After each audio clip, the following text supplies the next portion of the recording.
எல்லாருக்கும் வணக்கங்க. இந்த வீடியோல நம்ம பார்க்க போற டாபிக் என்ன அப்டின்னா, வேதை நட்சத்திரத்தில் திருமணம் செய்தல் கூடாது. இதுதான் கான்செப்ட். வேதை அப்டின்னா காரிய தடை ஏற்படுத்தக்கூடியது அல்லது எதிரிய ஏற்படுத்தக்கூடியது. இதுதான் அதுக்குரிய அர்த்தம். அப்ப வேதை நட்சத்திரம் அப்டின்னா, ஒவ்வொரு நட்சத்திரக்கும் ஒரு நட்சத்திரம் வந்து எதிரி நட்சத்திரமா கருதப்படுது. அந்த நட்சத்திரத்தில நீங்க திருமணம் பண்ணக்கூடாதுங்க. அவ்வளோதான் லாஜிக். இப்போ உதாரணத்துக்கு ஒருத்தங்க வந்து அஸ்வினி நட்சத்திரம், கணவருக்கு வந்து அஸ்வினி நட்சத்திரம், மனைவிக்கு வந்து வேற ஏதோ ஒரு நட்சத்திரம்னு வச்சுக்கோங்களேன். இந்த 2 நட்சத்திரத்துக்கும் வேதை நட்சத்திரமா அந்த நாள்ல இருக்கக்கூடிய நட்சத்திரம் வரக்கூடாது. திருமண முகூர்த்தம் குறிக்கிறீங்க. இப்போ உதாரணத்துக்கு ஒரு பொண்ணுக்கு வந்து அஸ்வினி நட்சத்திரம். ஜாதக ரீதியா அஸ்வினி நட்சத்திரம். ஆனா வந்து அன்னைக்கு நடக்கக்கூடிய திருமண முகூர்த்தம் வந்து கேட்டை நட்சத்திரம் நடக்குது அப்படின்னா, அது வேதை நட்சத்திரத்தன்னைக்கு அந்த முகூர்த்தம் நடக்குது அப்படின்னு எடுத்துக்கலாம். அப்படி நடந்தா பாதிப்ப கொடுக்கும் அப்படிங்கிறது தான் இதில சொல்ல வரக்கூடிய விஷயம். அப்ப நீங்க புரிஞ்சுக்க வேண்டியது என்ன அப்படின்னா, கணவனுடைய நட்சத்திரத்திலயோ, மனைவியினுடைய நட்சத்திரத்திலயோ ஒரு நட்சத்திரம் இருக்குது. ஆனா, அதுக்கு வேதை நட்சத்திரத்தன்னைக்கு முகூர்த்தம் குறிக்கக்கூடாது. இப்ப கணவனுடைய நட்சத்திரம் ரோஹிணின்னா, சுவாதி நட்சத்திரத்தன்னைக்கு முகூர்த்தம் குறிக்கக்கூடாது. மனைவி நட்சத்திரம் புனர்பூசம் அப்படின்னா, உத்திராட நட்சத்திரத்தன்னைக்கு முகூர்த்தம் குறிக்கக்கூடாது. 2 பேருடைய நட்சத்திரத்துக்கும் வேதை நட்சத்திரம் வந்து அந்த திருமண நாள்ல இருக்கக்கூடாது. இத மட்டும் நீங்க ஞாபகம் வச்சுக்கிட்டா போதும். இப்ப வேதையினுடைய கான்செப்ட் என்னன்னா, எதிரி அல்லது காரியத்தடை அப்படின்னு எடுத்துக்கலாம். இப்ப இதுக்கு 5 கிரக சேர்க்கைகள் இருக்கு. இத மட்டும் நீங்க புரிஞ்சுக்கிட்டா வேதை ஈஸியா புரியும். கேதுக்கு வந்து புதன் வேதை, சுக்கிரனுக்கு சனி வேதை, சூரியனுக்கு குரு வேதை, சந்திரனுக்கு ராகு வேதை, செவ்வாய்க்கு செவ்வாய் வேதை. இத மட்டும் நீங்க புரிஞ்சுக்கிட்டா போதுமானது. இப்ப வேதை நட்சத்திரத்த எப்படி கண்டுபிடிக்கிறதுன்னு பார்ப்போம். இப்ப ஒரு ஒரு நட்சத்திரம், இப்ப அஸ்வினி நட்சத்திரம் வந்து மேசத்துல இருக்கு. அப்ப மேசத்துல அஸ்வினி நட்சத்திரம் இருக்கு அப்படின்னா, அதுக்கு 6ஆம் இடமோ, 8ஆம் இடமோ வேதை நட்சத்திரம் இருக்கிறதுக்கு வாய்ப்பு இருக்கு. வேதை அப்படின்னா எதிரி. அப்ப எதிரியை குறிக்கக்கூடியது 6, 8 தானே. அப்ப அஸ்வினி நட்சத்திரம் மேசத்தில் இருக்கு. மேசத்துக்கு 6ஆம் இடம் கன்னி, 8ஆம் இடம் விருச்சிகம். அப்ப இந்த 2 இடத்துல தான் வேதை நட்சத்திரம் இருக்கிறதுக்கு வாய்ப்புகள் இருக்குது. அப்ப அஸ்வினி நட்சத்திரத்துக்கு அஸ்வினிங்கிறது கேது. கேதுக்கு வேதை யாரு? புதன். அப்ப புதன் நட்சத்திரம் கன்னியில இருக்கா? விருச்சிகத்தில் இருக்கான்னு பார்க்குறோம். விருச்சிகத்தில் தான் இருக்குது. அதனால் வந்து கேட்டை வந்து வேதையாக நம்ம எடுத்துக்கிறோம். இப்போ வேற ஒரு நட்சத்திரத்தை எடுத்துக்கலாம். இப்போ திருவாதிரை நட்சத்திரம் எடுத்துக்கலாம். திருவாதிரை அப்படிங்கிறது வந்து எங்கே இருக்குது? மிதுன ராசியில் தான் திருவாதிரை நட்சத்திரம் இருக்குது. அப்போ இதுக்கு 6, 8 பார்க்கணும். 1, 2, 3, 4, 5, 6. 6வது ராசி வந்து விருச்சிகம், 8வது ராசி வந்து மகரம். அப்போ இதுக்கு வேதை நட்சத்திரம் வந்து 6வது ராசியில் இருக்கணும் அல்லது 8வது ராசியில் இருக்கணும். அப்போ இது வந்து ராகுனுடைய நட்சத்திரம். ராகுனுடைய நட்சத்திரத்துக்கு வேதை யாரு? ராகுக்கு வேதை வந்து சந்திரன்.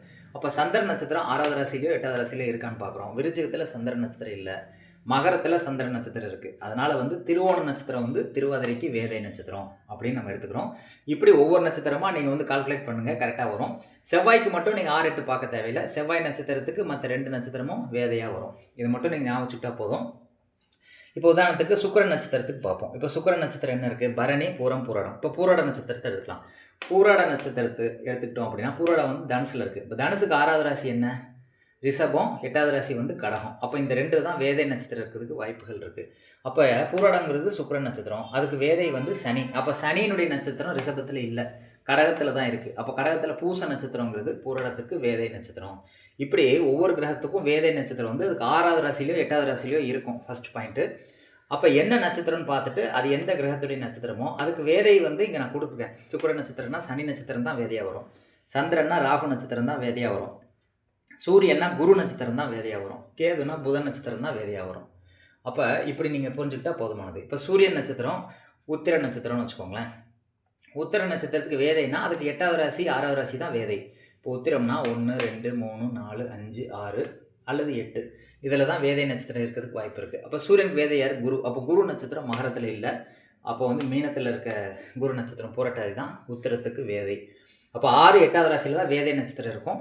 அப்போ அது எந்த கிரகத்தோட நட்சத்திரமோ அதுக்கு எந்த கிரகம் வேதைன்னு பார்த்துட்டு அதை நம்ம கண்டுபிடிக்கிறோம். இது ரொம்ப எளிமையான கான்செப்ட். அப்போ இதில் வந்து சந்திரன் மட்டும் வச்சு தான் நம்ம பார்த்துட்டு இருந்தோம் இத்தனை நாள் வந்து திருமண பொருத்தம் பார்க்கும்போது. இப்போ ஒரு பெண்ணினுடைய நட்சத்திரம் பூரம் அப்படின்னா உத்திரட்டாதி வந்து அன்னைக்கு நடக்கக்கூடாது. அந்த திருமண முகூர்த்த நாள் அன்னைக்கு உத்திரட்டாதி வந்து நடக்கக்கூடாதுன்னு நம்ம சொல்கிறோம். இது வந்து சந்திரன் என்ற நட்சத்திரத்தை வச்சு நம்ம பார்க்குறோம். இதே மாதிரி ஒவ்வொரு கிரகத்துக்கும் நம்ம பார்க்கணும். இப்போ உதாரணத்துக்கு வந்து இப்போ அன்னைக்கு திருமண முகூர்த்த நாள் வந்து மக நட்சத்திரத்தன்னைக்கு இருக்குதுன்னு வச்சுக்கோங்களேன். மகம் நட்சத்திரம் வந்து அன்னைக்கு திருமண முகூர்த்த நாளில் குறிச்சிருக்காங்க. அதுக்கு வேதை வந்து ரேவதி நட்சத்திரம் தானே. இந்த ரேவதி நட்சத்திரத்தில் எந்த கிரகமும் இருக்கக்கூடாது. அதை மட்டும் நீங்கள் ஞாபகம் வச்சுக்கிட்டா போதுமானது. இப்போ உதாரணத்துக்கு மக நட்சத்திரத்தன்னைக்கு திருமண முகூர்த்தம் குறிக்கப்பட்டிருக்கு. ரேவதி நட்சத்திரத்தில் குரு இருக்குதுன்னு வச்சுக்கோங்களேன். அப்போ யாருக்கு பாதிப்படையும்? இந்த திருமணம் பண்ணும்போது யாருக்கு பாதிப்பு வரும் அப்படின்னா, புத்திர தடை ஏற்படும். பிறக்கக்கூடிய குழந்தைக்கு வந்து ஏதோ ஒரு பாதிப்பு ஏற்படும் அப்படின்னு அது சொல்லுது. அதே மாரி திருமண முகூர்த்த நாள் வந்து திருவாதிரை நட்சத்திரத்தன்னைக்கு நம்ம இருக்குதுன்னு வச்சுக்கோங்களேன். திருவாதிரைக்கு திருவோணம் வந்து வேதை. அப்ப திருவோண நட்சத்திரத்தில ஏதோ ஒரு கிரகம் இருக்குது, சனி இருக்குதுன்னு வச்சுக்கோங்களேன். அப்ப அந்த சனி சார்ந்த காரகத்துவங்கள் வந்து அடிபடும். அந்த நாள்ல முகூர்த்தம் குறிச்சா, சனி சார்ந்த காரகத்துவங்கள் வந்து அடிபடும் அப்படின்னு சொல்லலாம். இப்போ உதாரணம் பார்த்தீங்கன்னா, ரோஹிணி நட்சத்திரம் வந்து அன்னைக்கு திருமண முகூர்த்தம் வந்து ரோஹிணி நட்சத்திரத்தன்னைக்கு வச்சிருக்காங்க திருமணம். அப்ப அவங்க ஜாதகத்தில அதுக்கு வேதை வந்து சுவாதி. அப்ப அந்த பெண் ஜாதகத்திலோ, ஆண் ஜாதகத்திலோ சுவாதி நட்சத்திரத்தில குரு இருக்குன்னு வச்சுக்கோங்களேன். இப்படி இருக்கிற டைம்ல நீங்க மேரேஜ் பண்ணீங்கன்னா, அந்த குழந்தைக்கு வந்து தடை ஏற்படும். குழந்தை சார்ந்த பிரச்சனைகள் அவங்களுக்கு வரும் தம்பதிகளுக்கு அப்படின்னு சொல்லலாம். இப்ப அன்னைக்கு நடக்கக்கூடிய நட்சத்திரம் வந்து உத்தர நட்சத்திரம்னு வச்சுக்கோங்க. திருமண முகூர்த்த நாள் வந்து உத்தர நட்சத்திரத்தன்னைக்கு குறிச்சிருக்காங்க. அப்ப அதுக்கு வேதை வந்து பூரட்டாதி நட்சத்திரம். அப்ப அந்த பெண்ணுக்கோ, ஆணுக்கோ அவங்க ஜாதகத்தில பூரட்டாதி நட்சத்திரத்தில சனி இருக்குதுன்னு வச்சுக்கோங்களேன். அந்த சனி சார்ந்த காரகத்துவங்கள் வந்து அடிபடும். சனிங்கிறது சித்தப்பாவை குறிக்கும். சனிங்கிறது தாத்தாவை குறிக்கும். இந்த மாரி உறவுகள் வந்து திருமணத்துக்கு அப்புறம் வந்து அடிபடும். அதாவது இறந்துருவாங்க. அல்லது அவங்களுக்கு ஏதாவது பாதிப்பு வரும். அல்லது அவங்களால உங்களுக்கு ஏதாவது பிரச்சனை வரும் அப்படின்னு சொல்லலாம். அல்லது தொழில் சார்ந்த விஷயத்தில பிரச்சனை வரும் அப்படின்னு சொல்லலாம். இப்போ வேதை நட்சத்திரத்தில உங்க நட்சத்திரத்துக்கு அந்த முகூர்த்தம் குறிக்கக்கூடிய நட்சத்திரம் வந்து வேதையா வரக்கூடாது. அது வந்து சந்திரனை மட்டும் மையமா வச்சு சொல்லக்கூடாது. திருமண முகூர்த்த நாள் வந்து ஒரு நட்சத்திரத்தில் நடக்குது. அதுக்கு வேதை நட்சத்திரத்தில உங்க ஜாதகத்தில எந்த கிரகமும் இருக்கக்கூடாது. இருந்தா, அந்த கிரகம் சம்மந்தப்பட்ட காரகத்துவங்கள் உங்களுக்கு பாதிப்படையும். இதுதான் நான் சொல்ல வரக்கூடிய விஷயம். இது புரிஞ்சிருக்கும்னு நெனைக்கிறேன். நன்றி, வணக்கம்.